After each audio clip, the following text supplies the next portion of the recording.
काय झालं शरद? राणी मला तुझ्याशी महत्वाचं बोलायचंय. प्लीज उद्या सकाळी बोलूया ना, मला खूप झोप आली आहे. तुला झोप आली का नशेत आहेस तू? थोडी प्यायली मी. काय झालं?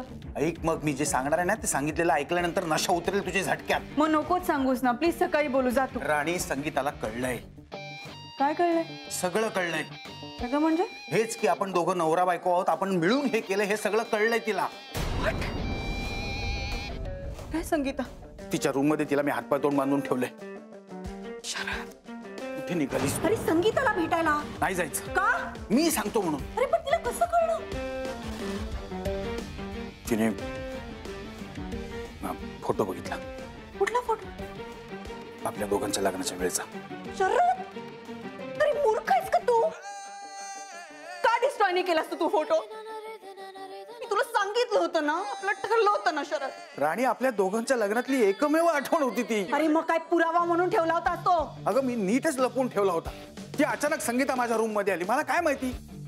सगळी माती केलीस तू, घोळ घातलायस तू, नेचर घोळ घातलायस रे. कशाला उराशी बाळगून ठेवलास फोटो तो? राणी अगं माझं खूप प्रेम आहे ग तुझ्यावर. मला नाही जाळता आला तो फोटो. इमोशनल फूल आहेस तू शरद. अख्खीच्या अख्खी मी तुझ्याकडे असताना जाळून नाही टाकता आला म्हणे फोटो. दळबदरी प्रेम आहे रे तुझं. आता जेल मध्ये मला जाताना बघून आनंद होईल ना तुला? नाही, तसं काही होणार नाही. नाही रे, तुला काहीच नाही होणार. तू सुटशील, मला लटकवशील फासावर. राणी मी तसं होऊ देईल का? मग आता काय करायचं? तिला मारून टाकू आपण. मग दुसरं काय करू शकतो आपण? शरद, खरंच तुला वेळ लागलाय. आता तिला नुसतं घाबरवून चालणार नाहीये. एक संधी मिळाली ना तर मीराला किंवा डायरेक्ट पोलिसांना सांगेल ती, म्हणून मारून टाकायचंय तिला. अरे पण आपण तिला खोलीत कोंडून ठेवू ना. मग काय होणार आहे? आपण इथून गेल्यानंतर पोलिसांना सांगेलच ना ती सगळं. अरे तोपर्यंत आपण गेलेलो असू. अगं पण पोलिसांना कळल्यानंतर पोलीस सोडणार आहेत का आपल्याला? संगीताचा खून केल्यानंतर पोलीस आपल्यालाच पकडणार शरद. दरवेळेला आपल्या आजूबाजूच्या माणसांचा संशयास्पद मृत्यू कसा होतो असा प्रश्न नाही का पडणार त्यांना? संगीताची डेड बॉडी सापडणारच नाही. कुठेतरी खाडीत किंवा समुद्रात टाकून. असं नाही करता येणार शरद आपल्याला. एक दिवस राहिला होता रे. काय काय करणार एक दिवसात आपण? आणि उगाच घाई गडबडीत काहीतरी करायला गेलो ना तर खूप चुका होतील आपल्या हातून. राणी, संगीताला जिवंत ठेवणं धोक्याचं आहे. मग काय करायचं? तू सांग. तू केलास ना गाढवपणा, तू सांग. अगं बाई, चुकलं माझं म्हणतोय ना, चुकलं माझं म्हणून. नाही, तिचा विषय संपवला पाहिजे. तिचं तोंड बंदच झालं पाहिजे. नाही शरद, संगीताचा जीव घ्यायचा नाही. अगं पण उपकार कर माझ्यावर. आता तरी माझं ऐक. ज्या अवस्थेत संगीताला ठेवलंस त्याच अवस्थेत गॅरेजच्या मागच्या खोलीमध्ये तिला टाकून दे.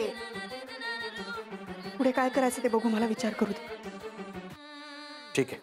आणि ऐक, हे काम तरी धड कर.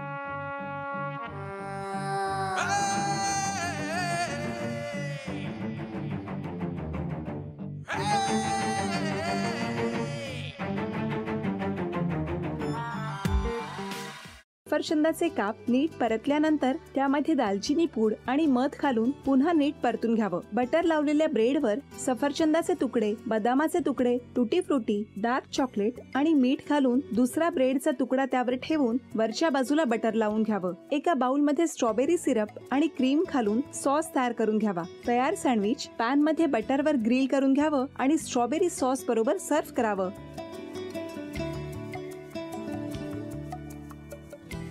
हे जेव्हा बोलत होते तेव्हा मी बघत होतो की या दोघांनी स्वतःचा संसार उभा केलाच, पण स्वतःच्या संसाराबरोबर अनेकांच्या आयुष्यात आनंद निर्माण केला.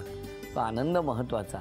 हसत राहा, आनंदी राहा असं म्हणत शुभेच्छा देऊया. आणि ही झी मराठीकडून भेटवस्तू डेव्हिड तुमच्यासाठी. अभिनंदन. आणि वहिनींना तथास्तू पुणे यांच्याकडून ही पैठणी. अभिनंदन.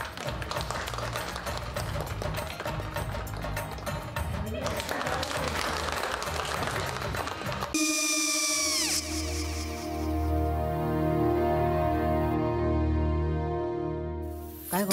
काय झालं? काय झालं? काय आले, मी निकाल लावून आली. हो, पण तिची आईच काय बोलली? तिला वाटलं का सगळ्या निशाने आपल्या चुका कबूल केल्या का? आई, मी चांगलं सुनावून आली आहे. त्या तिची बाजू घेत होत्या, पण मी लक्ष दिलं नाहीये. खूप झालं आता. चांगुलपणा खूप झाला. मऊ दिसलं ना की कोपऱ्याने खणतात ना माणसं, ते असं. अगो पण आईच म्हणली काय तिची, पटला काय तिका? मला माहिती. आई मी तुम्हाला नंतर फोन करते. हो. आणि आई बाबा जे बोलले त्याचं वाईट नका वाटून घेऊ. सॉरी. सॉरी काय त्या? नेहा आले.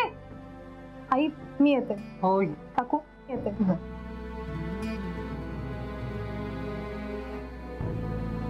सावकाश जाग. हो हो. मग काय काकू, कधी उडवता लग्नाचा बार? बघूया.